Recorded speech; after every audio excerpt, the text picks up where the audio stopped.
আপনারা তো জানেনই ডিএ মানে হলো মহার্ঘ ভাতা, মানে মূল্য বৃদ্ধির সাথে পাল্লা দিতে বেতনের সাথে যে অতিরিক্ত টাকাটা সরকার দেয়। তো এই ডিএ নিয়ে রাজ্যের সরকারি কর্মীরা কিন্তু অনেকদিন ধরেই অপেক্ষা করছিলেন, তাই এই খবরটা বলা যেতে পারে একটা বিরাট স্বস্তির নিঃশ্বাস এনে দিয়েছে। তো প্রথম প্রশ্ন, আসল ঘোষণাটা কি? দেখুন, পশ্চিমবঙ্গের সরকারি আর সরকার পোষিত স্কুলের শিক্ষক এবং শিক্ষাকর্মীরা তারা অবশেষে ২০২৪ সালের জন্য যে ১০% ডিএ ঘোষণা করা হয়েছিল সেটা পেতে চলেছেন।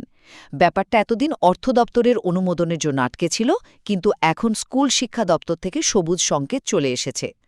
দ্বিতীয়ত, এই টাকাটা কবে থেকে আর কিভাবেই বা পাওয়া যাবে? এই ১০% ডিএ দেওয়া হবে রোপা ২০০৯ বেতন কাঠামো অনুযায়ী, আর এটা কিন্তু ২০২৪ সালের এপ্রিল মাস থেকেই কার্যকর হচ্ছে, মানে বকেয়া সমেত টাকাটা পাওয়া যাবে। এই বৃদ্ধির পর মোট ডিএ গিয়ে দাঁড়াচ্ছে ১৬১%। তবে সবশেষে একটা কথা, গল্পটা কিন্তু এখানেই শেষ হচ্ছে না। রাজ্য সরকার আসলে ২০২৪ আর ২০২৫ এই ২ বছরে ১০% করে মোট ২০% ডিএ বাড়ানোর কথা বলেছিল। এর মানে হলো প্রতিশ্রুতির অর্ধেক তো পূরণ হলো, কিন্তু বাকি অর্ধেক মানে আরও ১০% এখনও পাওনা রয়ে গেল। সুতরাং বোঝাই যাচ্ছে এই ঘোষণায় শিক্ষক শিক্ষাকর্মীদের জন্য কিছুটা স্বস্তি তো এলো, কিন্তু সরকারের সম্পূর্ণ প্রতিশ্রুতি পূরণের জন্য অপেক্ষা এখনও শেষ হয়নি।